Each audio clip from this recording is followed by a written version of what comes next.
The broadcast is now starting. All attendees are in listen-only mode.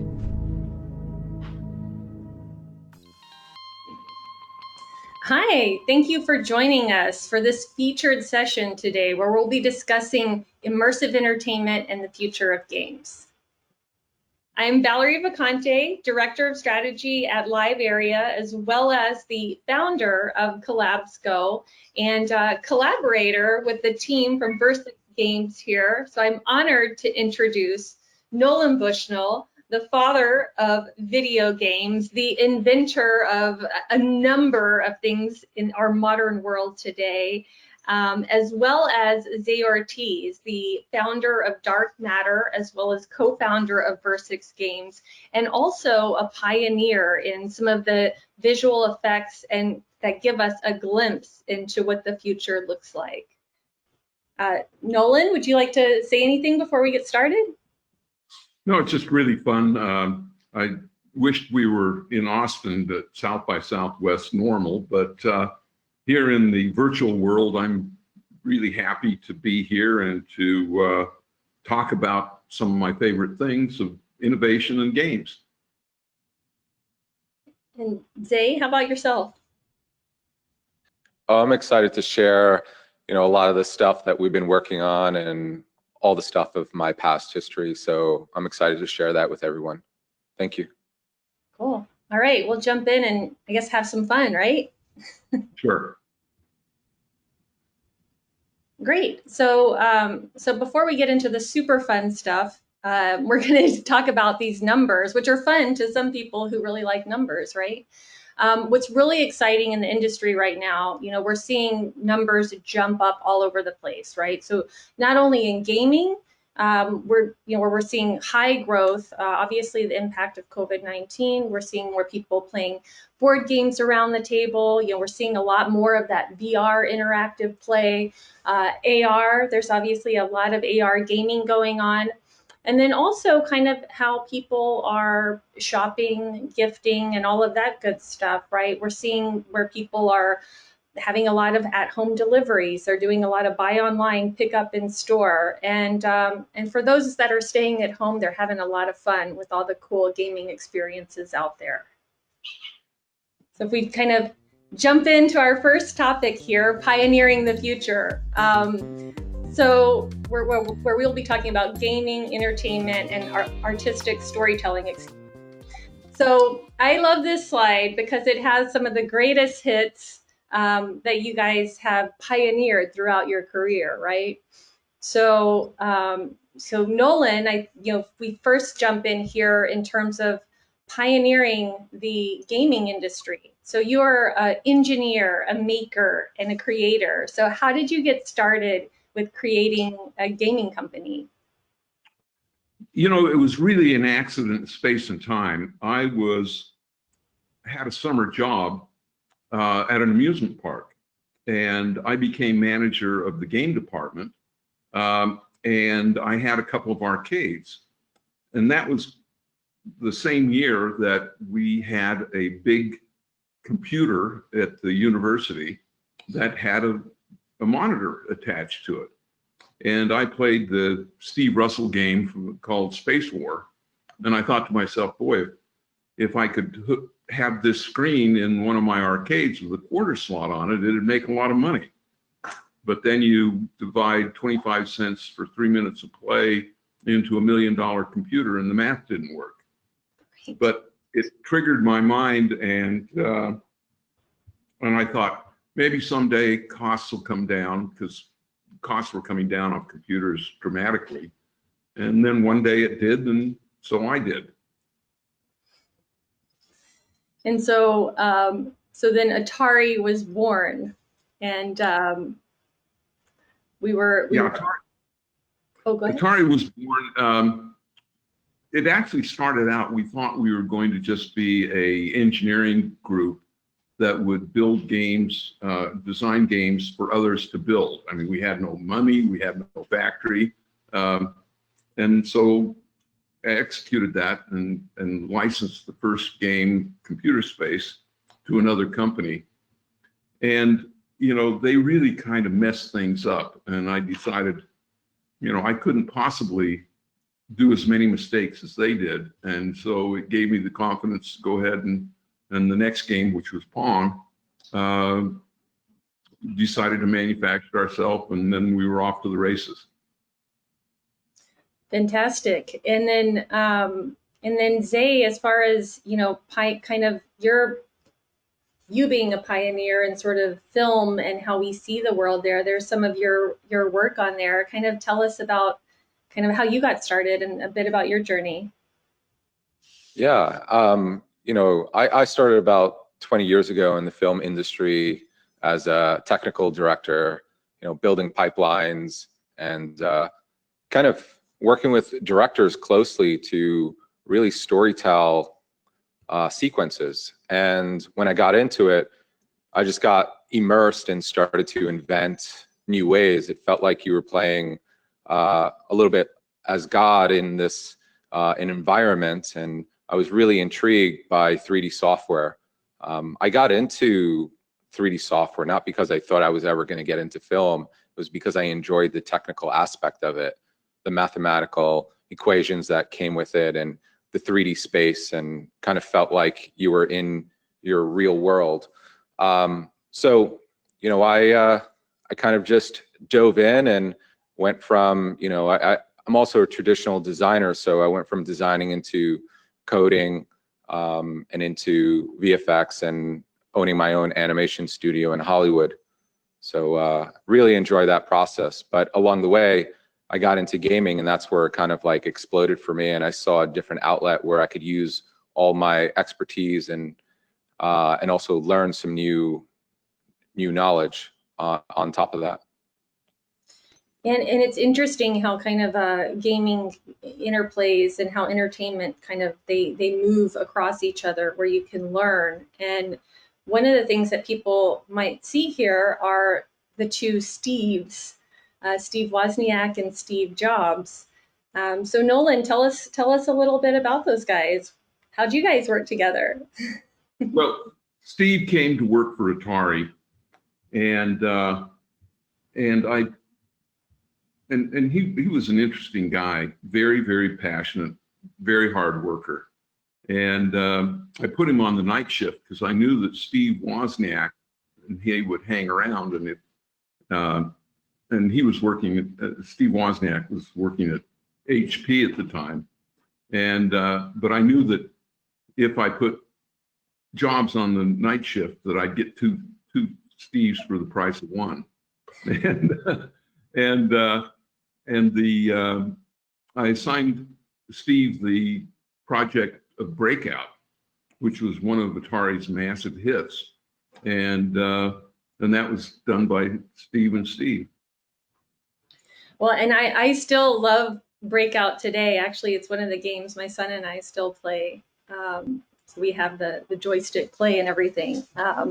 And what's interesting too, I've done a lot of research and reading about your awesome experience, and it was really forward thinking in terms of the work culture that you created at Atari, right? Like, tell us a little bit about people could. There wasn't like the 8 to 5 punch card, time card system. You were a little more open and a little more free in the culture. Tell us a little bit about why and how. To understand it, put it in context, the hippie movement I was in Silicon Valley, and the hippie movement was kind of centered in San Francisco. And it was, and kind of the ethos was, let's reinvent everything. And that one of the dictums, at least as I understood it, was to not look at the way businesses were run historically, but try to figure out how they should be run. And I decided that the best thing is minimize rules, that the fewer rules you have, the more opportunities you have for creation and different problem solving. And so focus on outcomes, not on process. If somebody wants to come in at noon and leave at midnight, fine. If somebody wants to come in a bathing suit and flip-flops, fine. You know, it was really about focus on outcomes, treat everybody as an adult, and I think that it paid off. It really gave an environment of fun and whimsy, and you know, of course, we had a lot of games around all the time, and things got out of hand a little bit when they started a pot farm in the back lot of the factory, which, you know, at that time that was a problem. But you know, it was a fun time, and I felt that we invented a lot of things technically as well as socially. Well, and just I guess when you talk about technically and socially, I was remember the story about the multiplayer game. So you guys had these sort of Friday get-togethers, kind of like everybody, you know, get together at the office, blow off some steam, have some fun. It sounded very maker movement, like where people could kind of tinker and play and have a laugh. So what happened with the multiplayer experience? Yeah, I mean, one of our big hits was an 8-player driving game that you know, people, when we decided to try it, they thought we were crazy, but it was really, really, really successful, and it showed that people all over the world would just love to play and compete in these simulation worlds. And that's kind of how people right now in this moment are playing and engaging with games, right? No question about it. And it'll just get bigger. Completely agree. And then Zai, in terms of kind of creative culture and people, I know one of the things we've always talked about is, you know, having those different perspectives. So like when you're working with teams and building teams, it's not, you know, tell us a little bit about kind of the type of people and mindset that you're always looking out to team up with. Oh yeah, when I build a team, it's not traditional. A lot of times I look for people that are not even, sometimes even in the industry. You know, they might be, you know, somewhere in the aircraft industry, something with electronics, or just a camera guy.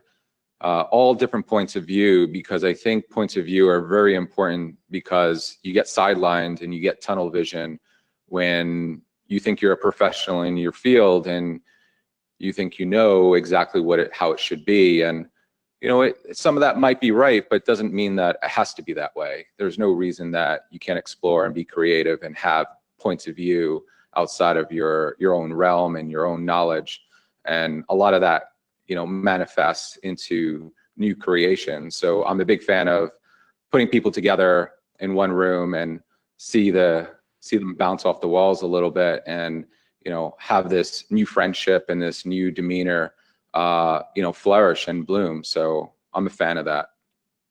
And I think too, I've got to tell you something about Zai too.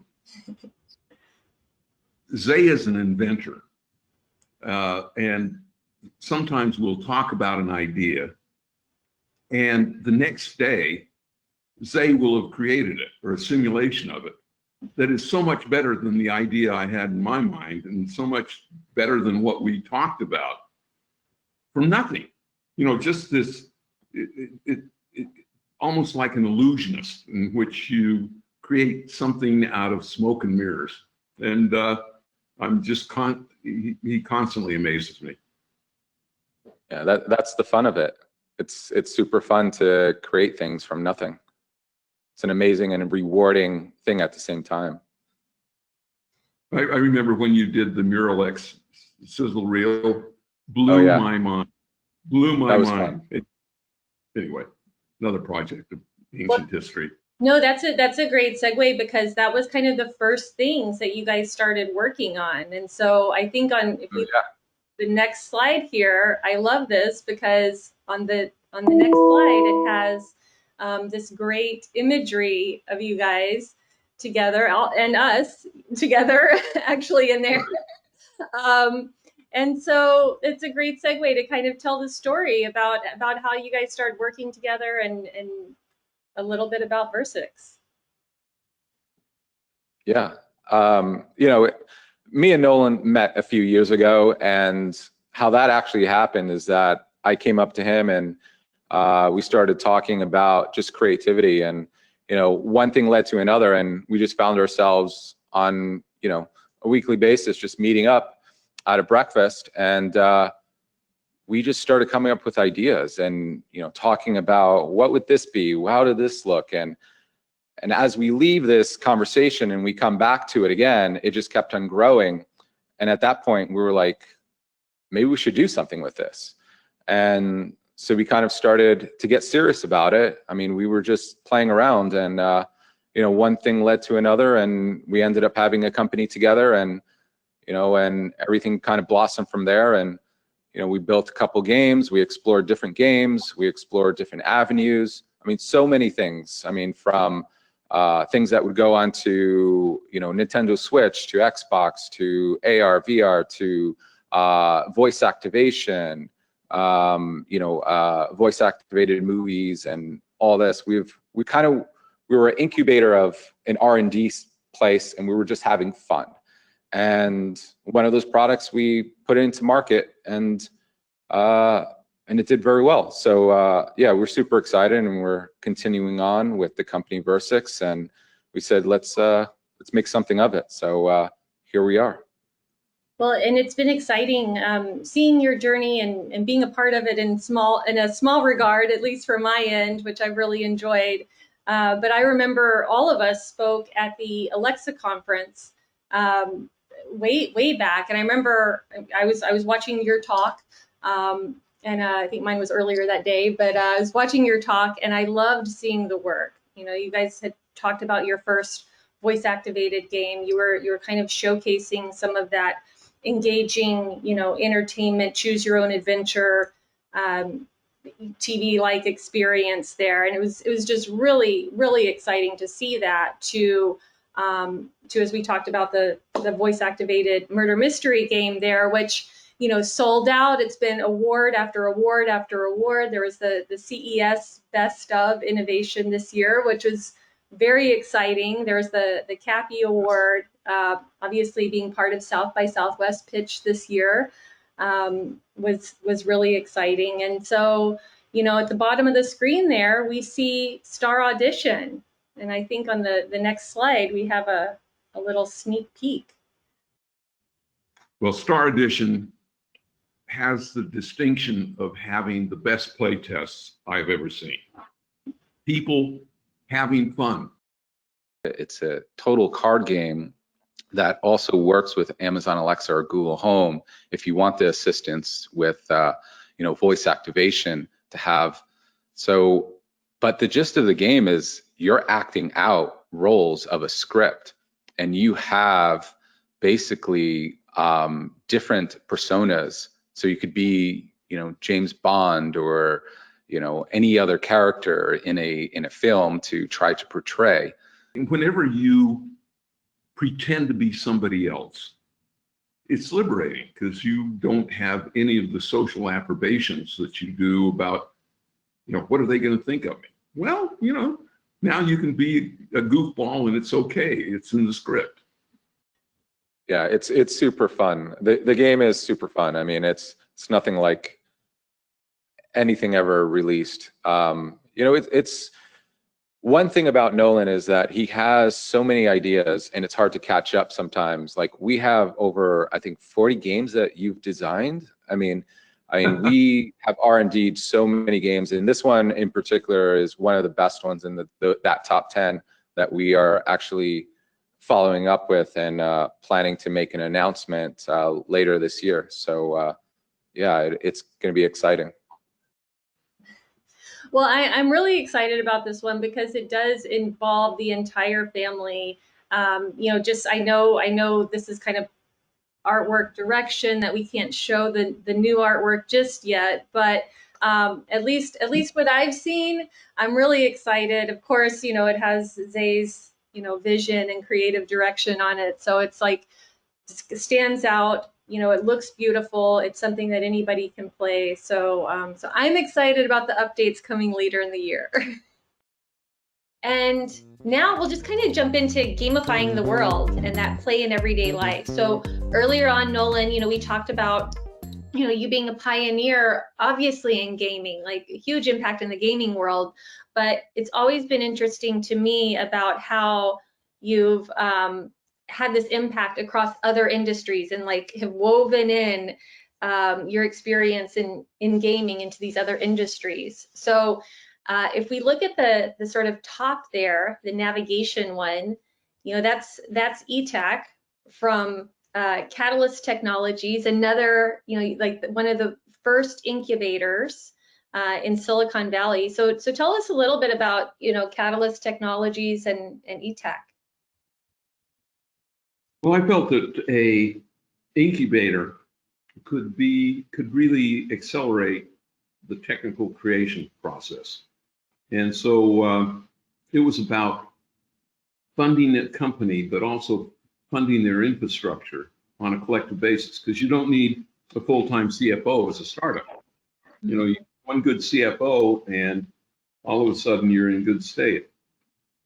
ETAC was actually started at 4 o'clock in the morning in the middle of the Pacific over the chart table of a sailboat, my sailboat. And we were on our way to Hawaii, and we were doing a fix and doing dead reckoning, because you always want to know kind of where you are in terms of latitude and longitude. So if all of a sudden the ship goes down, you can radio your coordinates, because the ocean's a big place. And we just kind of looked at each other and said, this would be really easy if we didn't have all this squishy stuff under us. And so we decided to start ETAC, and we did it the day we got off the boat. And the rest is history. Now, if you use Google Maps or anything, it's all based on our database. We were the first people that mapped the world digitally. So that was fun. Several other things from U-Ink, ordering to, we had a kiosk that was essentially Amazon in a box, using a 300 baud modem. Remember, there was the world before the internet and the world after the internet. Doing stuff before the internet was really, really hard. Well, yeah, and there's a couple of things there. What I really like, kind of going back to Catalyst Technologies for a second, personally as kind of an inventor and creator as well. I've certainly personally experienced challenges when I was working independently of trying to create the idea, prototype the idea, test the idea, fund the idea, and do all of these things. And so I think it's really incredible, that you had this first incubator. Obviously you had the success of ETAC, but then there was another one, iRoll, that you had, right? And that was kind of like now beauty tech is so popular. But that was kind of an early, that was one of the participants in Catalyst Technologies. Can you tell us a little bit about iRoll and what they were doing with color tech? Well, what we discovered is that certain cosmetics, certain skin creams, things like that, enhance your look, but it's dependent somewhat on your ambient lighting. So if you're going to an office with fluorescent lighting, you want to use a different shade of makeup, different characteristic of makeup than you would if you're going clubbing at a nightclub where the light is pretty red and orange in hue. That's just the nature of a dimmer space. And so I think that, and we were the first to characterize some of those things and to use a computer to actually look at your skin, look at what you could do to enhance your attractiveness at work or at play.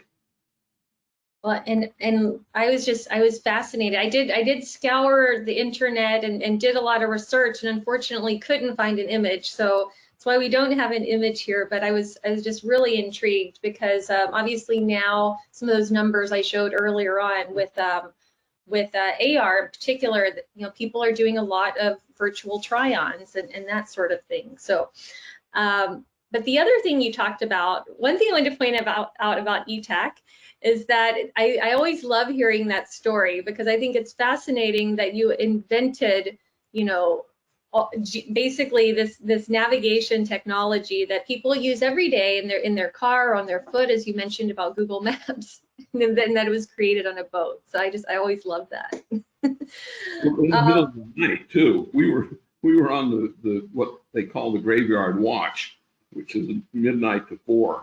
And so, you know, usually you're not most creative when you're that tired. But evidently we were still stimulated. Maybe you're on a different time zone.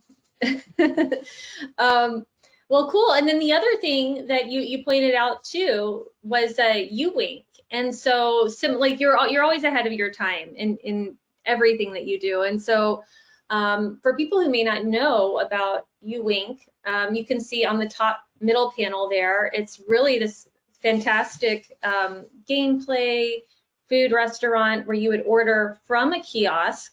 And bear in mind, this was well before tablets were made. And so, you know, what's really incredible, Nolan, what you guys did there is like, you guys created the actual hardware that people ordered. Like, tell us a little bit about U-Wink and that whole process, because I think now on the bottom screen there, we can see, you know, this is kind of common in airports and through tablets and that type of thing. But again, this was well before tablets were made. So tell us about the U-Wink story. Well, you know, the sad part is our tables cost us $15,000, the technology, by the time we got the screens. And, you know, touch screens and screens were separate, and you had to put them together and make sure they were aligned. And so if we'd have started U-Wink 2 years later, we could have replaced all that $15,000 with a $300 tablet. You know, so sometimes they say pioneers get the arrows and the settlers get the gold. But we built 3 restaurants, and they all did very, very well. But our cost structures and the reliability, we basically had to have an IT guy there almost all the time. So it turned out to be not as lucrative. You don't see U-Winks on every corner like you do at Chuck E. Cheese. Like you guys say, you have to experiment, and if you have a vision and you want to create the future, you just have to get in there and do it, right? Oh yeah, and we created some very interesting games that groups could play in a restaurant. It was great fun. We even had some prizes. Oh, sorry, say again. What kind of prizes? Cash. Oh, nice. Legally, you're not allowed to give away alcohol. If we did, that would have been our prize. And then you also touched on kind of being Amazon before Amazon with Buy Video, and you talked about before the internet. I mean, what some people may not know is that Buy Video, this was created in the 80s, so well before the internet. You know, I mean, this was really, you know, forward looking. I mean, people could go to the kiosk, kind of scroll through, do I want to order flowers? Do I want to order shoes? And have it delivered to their home. So how did this concept come about? Buy Video, how did you guys come up with this? I just felt that there was a way to create a really good video catalog, if you would. And so we used Laserdisc technology and put all the images on the Laserdisc, and then with the touchscreen be able to scan through them. And then you could put your credit card information, and the modem would send the information back, and your stuff would be shipped, and worked like a charm. And you had a couple of retailers on board, right? Was it retailers and airports? Yeah, we had Florsheim Shoes, shoe store that was, I think we employed several hundred, and ended up selling it to a large drug company for use in drugstores. Well, and it's incredible now too how we've seen that the retail space shift so much, especially because of COVID. Again, the numbers we're seeing: buy online, pick up in store, which you had that option on there that you created with buy video, or at home delivery, or and really having those experiences where you didn't really necessarily have to interact with a bunch of people. And that's what we're seeing more of now. And actually, what I'm excited about, I don't even know if we've talked about this yet, but what I'm excited about is at the bottom there, at Live Area, some of the work we've been working on, we're actually patent pending right now for the technology, but it's called Live Area Scan and Go. And what we've done is you work with a retailer, you scan into the experience, and there's no app, right? So there's no iOS development, no Android development, none of that. So it's super, super affordable, but you can go in and just scan the items you want, pay from your phone, and walk out of the store. And so this the idea of scan and go has been around for a couple of years, but it's always required an app or really heavy hardware. And so we've taken all of that out. And so we've been really proud of the work that we've done. And like I said, it's patent pending, and we're in the process of testing it out with a couple of retailers. So I'm very excited about that work. Okay, great. So I'm really excited about this section on active entertainment, where we're going to be really talking about transforming physical and digital experiences.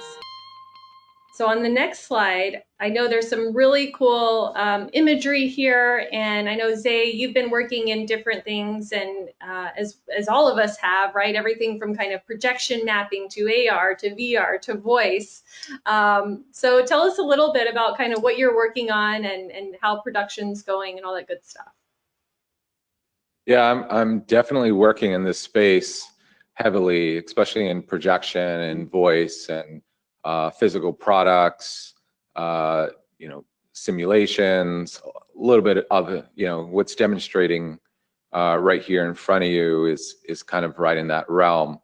What I'm seeing right now in kind of production, a lot of things have definitely changed, but it's still going full force. A lot of things are being built remotely and teams being built remotely. It's really hard to do projections when you're kind of have to use as a physical location.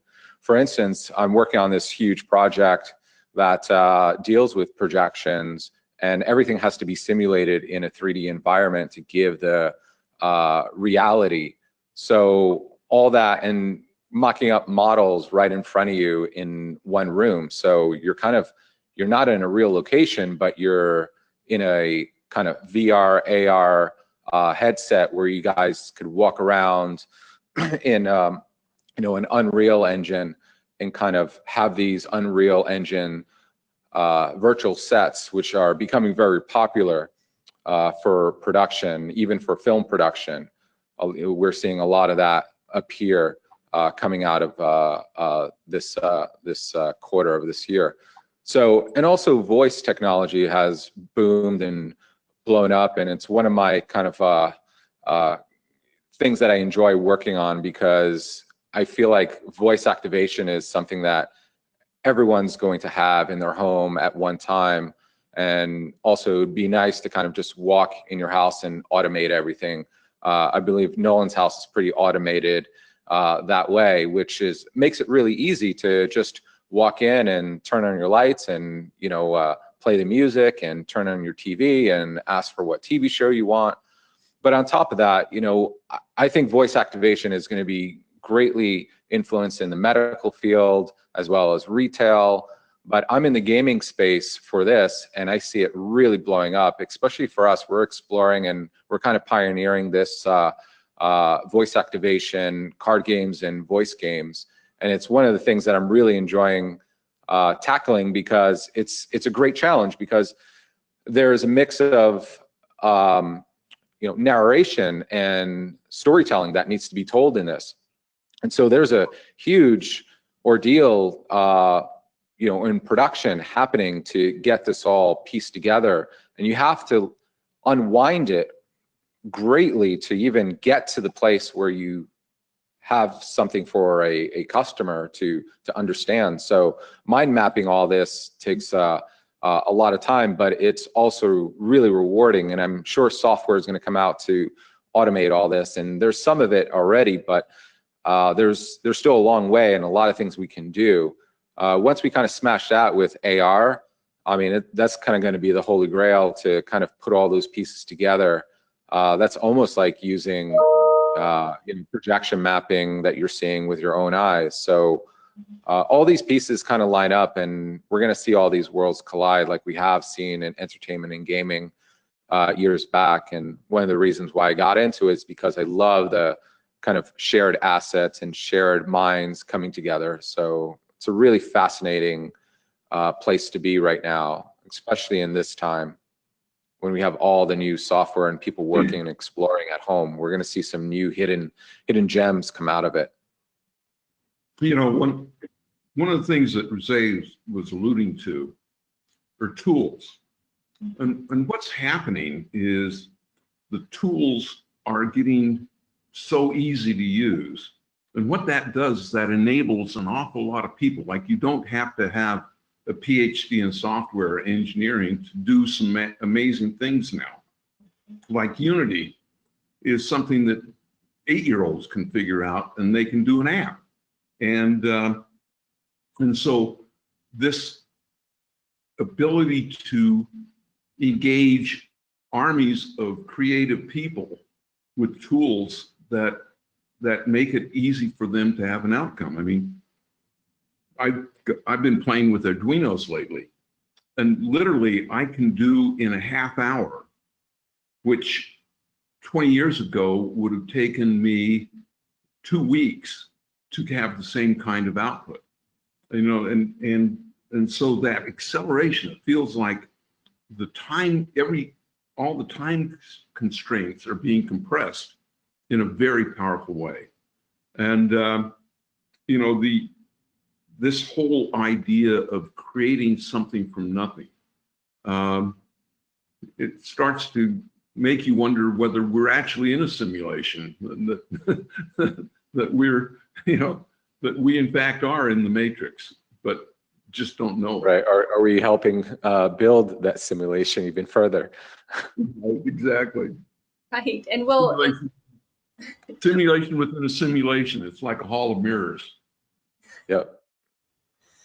Well, it's interesting what you're saying about voice. You know, I think when we looked at the numbers earlier on, you know, there's about 1,000% growth estimated for voice. And what people may or may not know, as far as, you know, the work that you guys have done with the murder mystery game, is that, you know, you used real voices and real people for that really hadn't been done before. And so now I'm sure you guys have seen, like, there's all, and Nolan, to your point about tools, you know, there's software coming out, you know, as far as where you can create unique voices and implement that into voice, right? And so what you guys had a creative challenge and kind of hacked, you know, I say hacked in that it was a creative challenge. You were able to incorporate it into the game. You know, people have worked on those tools to see how that goes. So I was just curious on your perspective there.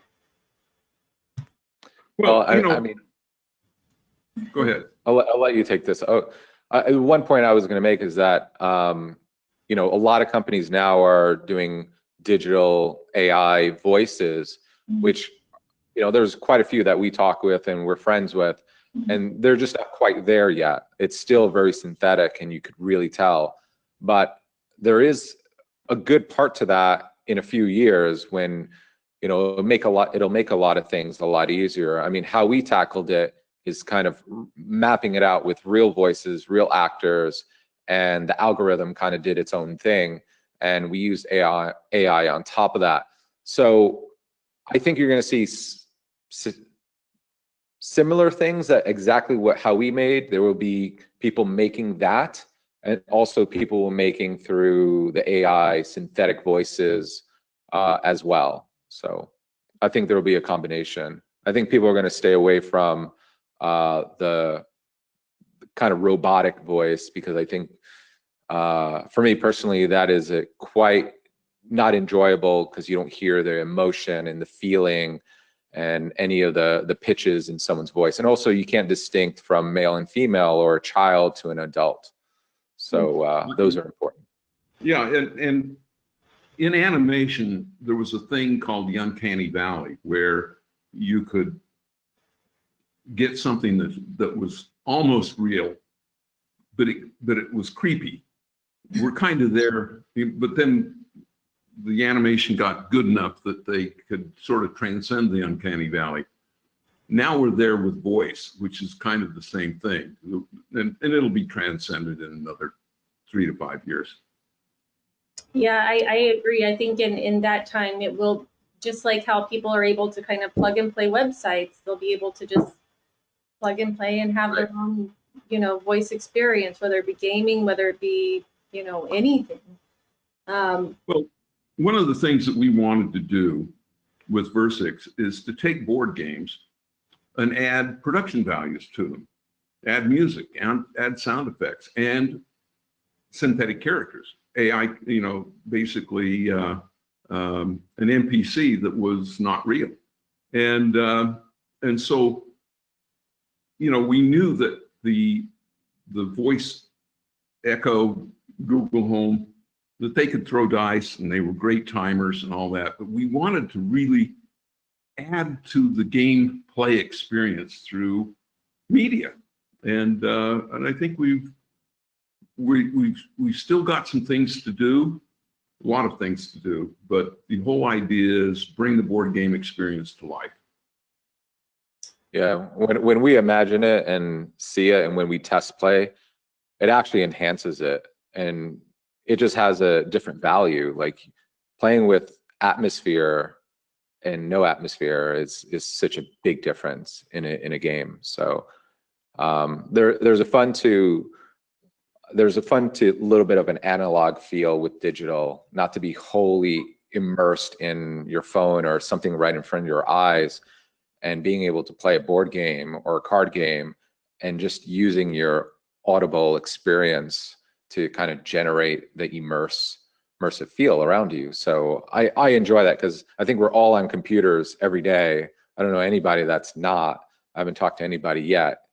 So that's not on a computer or on a monitor. So it would be nice to kind of see more of that happening where, you're still kind of experiencing the world around you, but exploring different pieces from different places. Board games are much more social than any screen game, because you're got eye contact with the other people around you. You're rubbing elbows, you're sharing a beer, you're sharing space. And so there is a place for board games that is actually more social than a lot of the video games that Zai and I have created. Well, I think what's interesting too is, at the moment with everybody being in the home, right? Kids are doing virtual school, parents are doing virtual working, right?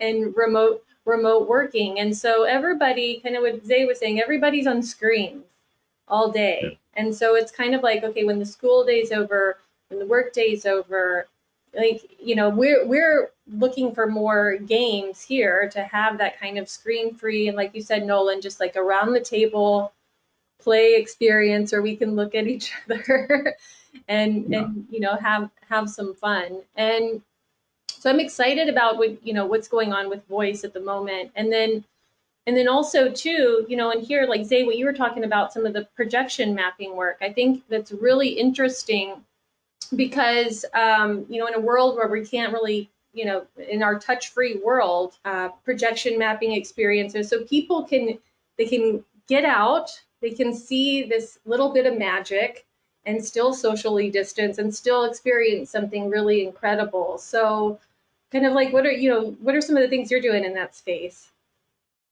Well, I think, I think you'll end up seeing a lot of the stuff that I've been working on, but it's going to be a few years because it's a massive project. But I would say, like, it would be really interesting to start seeing museums and entertainment places open up where it's all outdoors, where you could actually experience and use haptics to navigate and use for projections. I think those things are really interesting, especially kind of walking through corridors and seeing things on the wall or above you or underneath you, almost like experience that you're in an aquarium, or maybe even experience that you're next to a dinosaur or prehistoric time.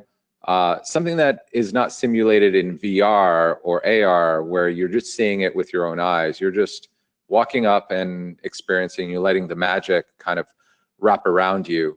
I think those are important things for kids and family to experience, especially if it was also a learning of education involved in there for kids. Think of the streets as being the game board, and that we have alleys that are now they're ugly, but now we can convert them into part of the story, and so as you walk through an area, it all of a sudden comes alive, and you're in the middle of a pixie forest with fireflies and and Tinkerbell flitting around and talking to you and telling you a story, and you're interacting. I think that games and education are going to come alive. Completely agree. And so I think if we sort of jump into our next section, which I'm really excited about, it talks about getting personalized and these human-focused experiences. So we kind of touched on that a little bit with the talking about the voice experience and really creating those human experiences. But here, Nolan, what a lot of people may or may not know is your work with Androbot, a very human-like robot. So tell us the story of Androbot. I wanted to make a little robot that would run around your house and be a companion and talk to you and have fun with. But what I didn't realize is that the technology was really clunky at the time. But we had a lot of fun with this. We sold that company. Looking out a little bit, when you play a video game, a lot of times you lose or you gain health based on what you do. And I think in the next few years, you're going to find that with sensor technology that we are going to be able to real time track what our health is and see that we're getting more healthy or less healthy based on what we do, what we eat, how we react, how we can mitigate stress, how we can deal with some of these things. I believe that one of the things that the tattoos and the implants, I think we're all going to get a little bit cyberonic and have implants. I mean, Elon Musk is doing some amazing things right now where your body has implanted sensors that talk to you. There are some diabetics that have real-time glucose monitoring, things like that that really can fundamentally change the nature of the world. I want one of those Androbots like today. They just look so amazing. I love the wheel technology that we had. It was so fun. It gave you an awful lot of ability to turn around and that. And today with the Segway technology, it's even better. You don't have to have these canted wheels that way. Yeah, I actually love the design of that. It's so amazing. I mean, it's like perfect even for today. I mean, it's wow. I know. I want one of those in my house. And Nolan, you had it where it would bring food and drinks to you and do different things like that, right? Yeah. And go ahead. Well, the one thing that it wasn't as stable as it could be. So it'd bring you a can of beer, but it'd slosh around too much if you had a glass of beer. And then in the middle section here, Zay, so, I love this because when you see that image, it's like, oh, that's an image of a woman, right? Is that like your friend, or who is that? So talk to us Yeah, a little bit about digital humans. yeah, I'm, being in 3D for so many years that, and how it has advanced through hair and skin shading and light shading with subsurface scattering and illumination. So one thing I'm really intrigued about is digital humans. We're seeing a lot of that being requested in production in Hollywood, where how do we not replace people, but being able to use CG synthetic humans in these productions to kind of do fantasy-like or unreal things that you can't do, maybe even blocking out animations before you film, or even using it for the purpose of production, where maybe someone's not here anymore and you want to recreate them and be able to use them in a film next to another cast. We're seeing a lot of those requests happening here in Hollywood and also around the world. And I think people are kind of racing to figure out, how do you make these synthetic humans? And one thing that I've done is, created synthetic humans since the last 10 years, and also license out some stuff that, people can use from tool sets that I created. I used to create pipelines.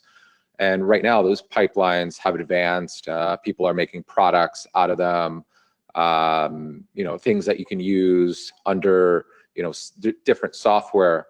But for me, I kind of keep these tool sets under my pocket and still create digital humans for the purpose of art. I mean, I love art. I love to draw. So I find this a way to be my new canvas. Instead of using paint, you're kind of doing this in a 3D world. So, but I'm really fascinated about it because I talk to a lot of directors and production supervisors and producers, and help them out with connecting them with the right people to make these things happen. Throughout the years, I've trained a lot of people. I've been fortunate that been able to build their skill sets to beyond what you see here, and they're doing very well, and happy that they are, and and want to see this kind of grow, because I think this actually comes into play with what we've been talking about as projection mapping, voice activation. What if voice activation attaches to synthetic humans? What if synthetic humans are used in projections and real holograms? So all those come into play. So I dabble in all of that, and I'm excited to kind of piece all those things together at one time. So, yeah. Synthetic voice as well. So you have the synthetic voice, synthetic humans, synthetic environment. So yeah, entertainment's going to get just really wild very fast. Yes, yeah. So it's all about the imagination then, you could create anything.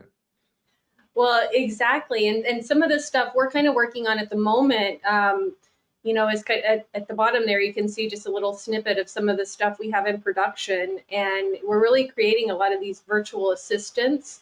So, people that can help, whether it's shopping, whether it's getting things, that type of thing. But we're taking the same principles that you guys were talking about. So how can you make it really human-like, right? So like Zay, when you're talking about the robotic voice experience, like nobody wants that. And so with some of the work we're doing with chat, with virtual assistants, and it's just been really exciting to create that human-like experience. But in this next section, just really wanted us to have a chat about where we see things going. Whether it be gaming, whether it be at-home entertainment, out-of-the-home entertainment, right? So Zay, like you were talking about the museum out, in nature, projection mapping. Nolan, you were kind of alluding to kind of like biometric type experiences. And so like, where are you guys seeing everything? Where's your head at the moment? Well, I think that we really want to have more data about what's going on, and gamification of things like health and fitness and what have you. I mean, one of the things that happens in exercise, it's really boring. And why not be on an exercise bike and playing Pac-Man? And when the ghosts are coming after you, you just have to pedal a lot faster. That's how you know, so you can gamify a whole bunch of things and make it more fun. And making things more fun, you get more of it, which is good.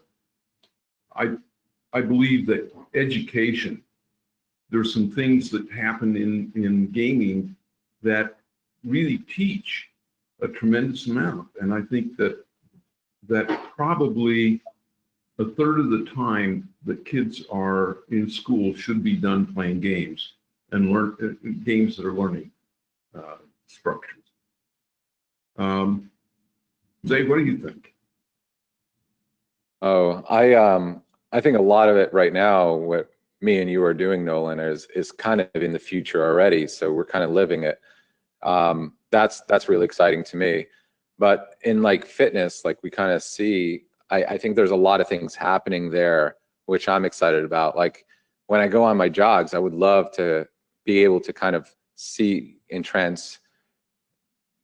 transform the world around me to be a game. Like you mentioned Pac-Man, like that would be really cool if I'm jogging and I see these things that I'm actually, you know, getting to and my goals, you know, and being able to kind of gamify that and having a certain point system.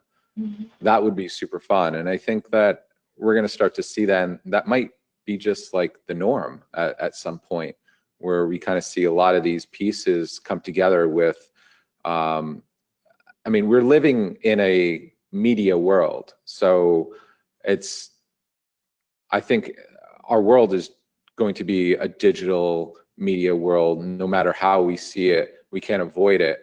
All our kids are growing up to that, and we're going to be surrounded by it. So to embrace it is awesome, because there's so many opportunities there.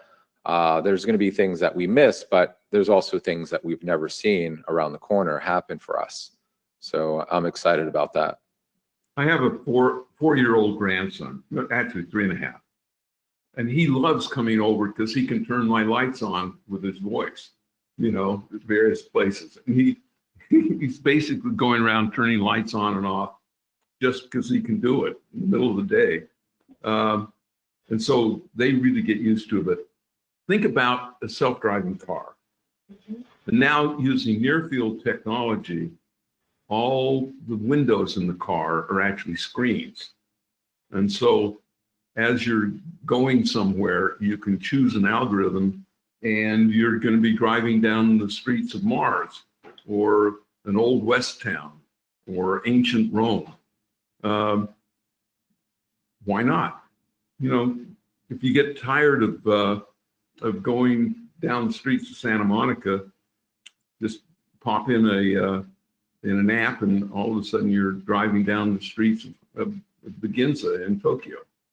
I mean, these, you know, you don't have to see out. All of a sudden, you're in a cocoon of virtual reality. Yeah, I completely agree. I would love to travel like that. I would love to have a driverless car and just like kick back, have this entertainment experience. I'm not much for driving. I am with you, Nolan. Sign me up whenever you get started on that car, okay? Well, not only that, but self-driving cars will increase the capacity of every highway by a factor of 6 to 10. So there'll be zero traffic jams. You'll be able to go anywhere at 80 miles an hour, maybe even 100. Well, I liked what you guys were saying about sort of kind of going back to the fitness and gaming aspect. I am a big fan of that, kind of working on a couple of projects in that space, actually. And I'm with you. I think that's going to be a big industry I know there's quite a bit of growth over the next couple of years estimated for that. And particularly now, with COVID, people trying to be healthier, trying to find more fun, interesting ways that they can stay active. And it's interesting. People always bring up Pokemon Go, and then some people are kind of like eye roll whenever they hear Pokemon Go. But in fact, the numbers keep going up. I think this year was like their highest year they've had since 2016. And that's just one example, right? There's a whole market, as we know, for that play. And by the way, I want to play the Pac-Man running game. Like, sign me up for that for my runs. And then I do think, we're going to see more gesture technology coming out. I think there's been a lot of experimentation with that over the years. Zai, people use a lot of your visual examples to communicate that technology. Right. But I do think, obviously, in this sort of touch-free world, we're going to see more of that kind of technology rolling out. I've personally seen and worked with a couple of companies in this space, and it just hasn't quite caught on. In terms of finding the right implementation. The tech's there, but how it applies to the market hasn't quite been cracked for everyday use, I guess. So I think we'll see more of that. I think that's going to, just as we can use our gestures to do everyday activities. Whereas now you go to the supermarket and even self-checkout, you have to touch stuff. That's why I was telling you guys about the product we were working on. We want to alleviate that. But, even if it's going to, I don't know, pick up your groceries, say you bought them and you're supposed to pick them up at the store. So instead of signing square with your hand, right, that you can just gesture your signature. So I think we're going to see some of those type of things happening. Technically, gestures give you the ability to have a vector, whereas touchscreens really are about just a point in space. And so there's when you're talking about vectors, you have a whole bunch of extra nuance of action and response. There's another technology I kind of talk a lot about is data over sound, and it's super simple. Sound is a barcode. We talked about it in kind of toys and games or physical products, how they can interact in entertainment. And I think that's just another opportunity that hasn't caught on yet, and I think now having that kind of, entertainment experience, whether it be on TV, YouTube, Spotify, etc., and say there's a toy or a game, right, that you can have that interactive experience. I mean, that's another technology I would like to see more of, because it is simple and it is, it is fun and something you can engage with. So we talked about fitness gaming. We talked about gestures. We talked about, biometric data. We talked about self-driving cars with like really awesome entertainment experiences. What else? I guess kind of final question. What else do you guys see? Anything else? The thing that I'm looking forward to is kind of being in that Minority Report kind of Iron Man sci-fi world where we're kind of gesturing in the air and using our minds to move things and being able to call on to things just like we would in our dreams. I think we all kind of imagine that, and people that say that they're not creative, they kind of dream of those things as well. And because if you think about your future or your past or any of that, you're kind of imagining those things. But what if you could actually bring that to life in front of you by thought and gestures? So I would love to be in that world without doing any substance of something. So so that would be amazing. Better living through chemistry. Healthier living, yes. Healthier living, yes. but I do agree with you. You know, I think where we have these, you know, we talked about gestures a moment ago, but I do think, you know, I want to have that experience where I can gesture something and there's this sort of holographic entertainment like experience. You know, like right now we have a TV on the wall. Why do we need TVs on the wall, right? Yeah, And kind of feels old. Yeah. yeah, so it's like just and it could be, you know, as a family you get around your sort of, you know, holographic experience, or everybody has, they kind of have their own thing. So yeah, very exciting. Nolan, what about you? Any kind of final future thoughts? Well, I think that we can live our lives in the digital world, but we get true happiness through relationships with other people. So I want to be a firm advocate for humanity, not just digital.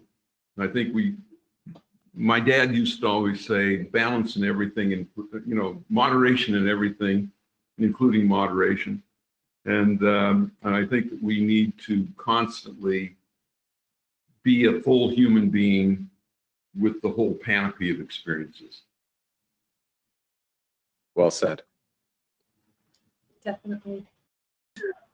Well, so thank you guys for joining us, you know, and sharing your perspective on the topic. And are there any closing points that you guys would like to share with the audience here before we go?